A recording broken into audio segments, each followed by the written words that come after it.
Have you ever considered who truly benefits from the opioid crisis that ravages our communities? It's a question that often goes unasked, and yet it's one that needs to be addressed urgently. In the shadows of our society, a devastating epidemic is unfolding. An epidemic that in the past 2 decades has claimed the lives of nearly 500,000 individuals in the United States alone. This, my friends, is the opioid crisis, a catastrophe that continues to escalate, leaving a trail of destruction in its wake. To give you an idea of the scale of this crisis, let's consider this. Every day, approximately 130 people in the United States succumb to an opioid overdose. That's 130 lives lost, 130 families shattered every 24 hours. This staggering statistic is more than just a number. It's a reflection of the pain and suffering that is spreading across our communities like wildfire. But here's the unsettling part.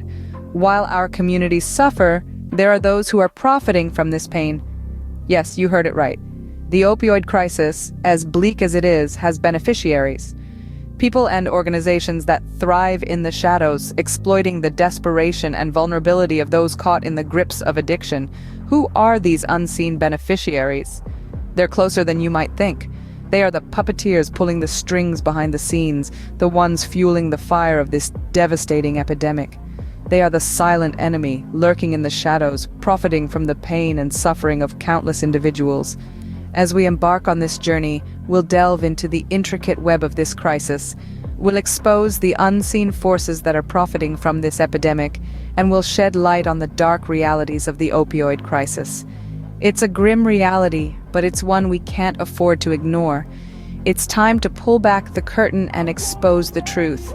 The opioid crisis isn't just a health issue, it's a matter of justice. As we dive deeper into this issue, we'll uncover the dark truth behind the opioid epidemic. The opioid crisis isn't just a health crisis, it's a windfall for some of the world's most dangerous organizations. Let's delve into the darker side of the opioid industry, where drug cartels and terrorist groups have found a gold mine. These organizations have seized upon the opioid crisis as an opportunity to profit, exploiting the vulnerabilities of those entangled in the web of addiction. Take, for instance, the Mexican cartels. They've been known to control the heroin trade, a potent opioid throughout North America. Their operations, sophisticated and far-reaching, span from the poppy fields in their homeland to the streets of American cities. Their profits are astronomical, running into billions of dollars annually. And it's not just about the money. The cartels use these enormous profits to fund their other illicit activities, further solidifying their grip on power. Across the Atlantic, the terrorist group known as Taliban, ruling over Afghanistan, have also tapped into the opioid market. Afghanistan is the world's largest producer of opium, the raw material for heroin. The Taliban, using a mix of force and persuasion, control the poppy farmers, ensuring a steady supply of opium. The profits from this trade, estimated to be in the hundreds of millions of dollars, are used to fund their militant activities. The global scale of this issue is staggering. The United Nations Office on Drugs and Crime estimates that the global illicit opioid market is worth $65 billion annually. This vast sum of money in the hands of cartels and terrorist groups amplifies their power and reach, allowing them to sow chaos and violence with impunity. The opioid industry has created an ecosystem where these dangerous organizations thrive. They've become the unseen beneficiaries of a crisis that has claimed countless lives and devastated communities. The opioid crisis is not merely a battle against addiction, it's a fight against the cartels and terrorist groups that profit from it, the unseen enemies that lurk in the shadows. The opioid crisis has become a lucrative business for these organizations, fueling a cycle of addiction and violence.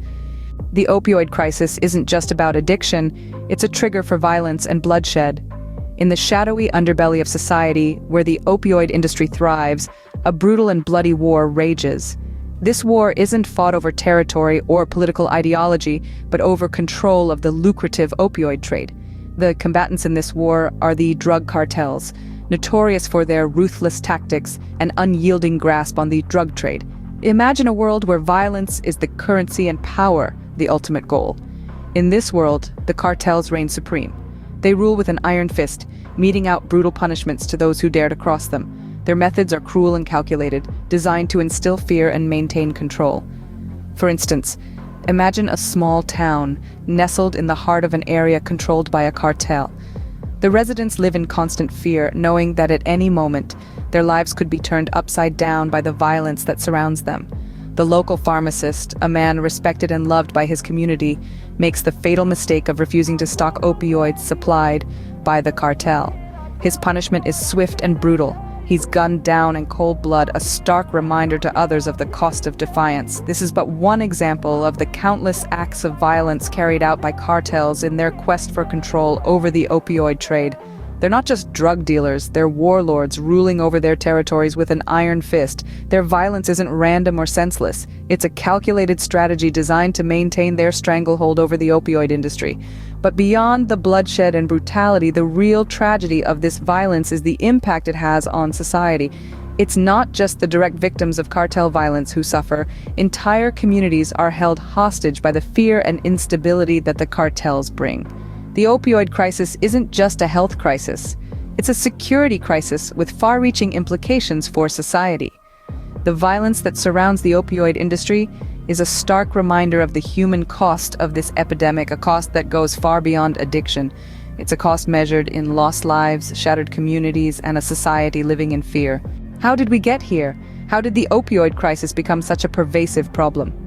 As we delve deeper into the labyrinthine origins of this epidemic, it becomes clear that this is not merely a tale of individual addiction, but a saga of systemic failure. Pharmaceutical companies, the gatekeepers of medicinal opioids, played a significant role in the crisis. In the late 20th century, these firms began aggressively marketing opioid painkillers, downplaying the risks of addiction while overstating the benefits. They presented opioids as a panacea for all pain, and as a result, prescriptions skyrocketed. This was the first step in creating a society awash with these potent drugs. Healthcare providers, too, share a portion of the blame. Many doctors, under the pressure of pharmaceutical marketing and patient demands, began prescribing opioids at an unprecedented rate.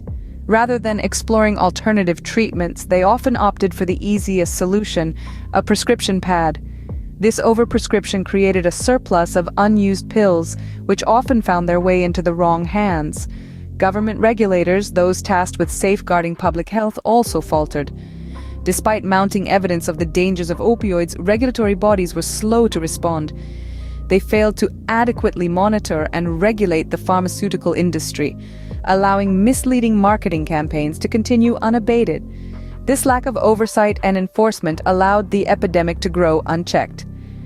In the midst of these failures, a darker, more insidious layer to the crisis emerged. The surplus of opioids created by overprescription and lax regulation found a ready market on the streets. This lucrative black market attracted the attention of drug cartels and terrorist groups, adding a violent and dangerous dimension to the crisis. The opioid crisis is more than a health issue. It's a damning indictment of a system that failed to protect its people. As we continue to grapple with the impacts of this epidemic, we must remember that it was not inevitable. It was the result of a series of failures and missteps, a betrayal of trust by those we relied on to safeguard our health and well-being. The opioid crisis is a complex issue, but it's not insurmountable. There are ways to fight back. The heart of this crisis lies in its multifaceted nature, a web of factors that includes pharmaceutical companies, healthcare systems, law enforcement, and societal pressures. But like any intricate problem, it can be dismantled piece by piece if we approach it with the right tools. One of these tools is stricter regulation. For too long, pharmaceutical companies have been allowed to push opioids onto the market with little oversight. We need laws that hold these companies accountable for their role in the crisis. Laws that ensure opioids are distributed responsibly and only to those who truly need them. But regulation alone isn't enough. We also need to reform our healthcare practices. Doctors and healthcare professionals must be educated on the risks associated with opioids and trained in alternative pain management strategies. They need to be able to identify signs of addiction and have resources available to help their patients before it's too late. And what about those already caught in the grip of addiction? They need access to effective treatment options, not judgment or punishment. This means expanding access to medication-assisted treatment and mental health services, removing the stigma around addiction, and treating it as a health issue, not a moral failing. But maybe the most crucial tool in our arsenal is public awareness. We need to pull back the curtain on the opioid crisis, expose it for the public health emergency it is. The more people understand the true scope of this crisis, the more pressure there will be on companies, healthcare providers, and lawmakers to take meaningful action. We need to remember that every statistic represents a person, a life touched by the opioid crisis, and every one of those lives is worth fighting for. The opioid crisis is a battle that we can win, but only if we stand together and demand change. And armed with the knowledge of the true crime behind the opioid crisis, we are better equipped to champion this change.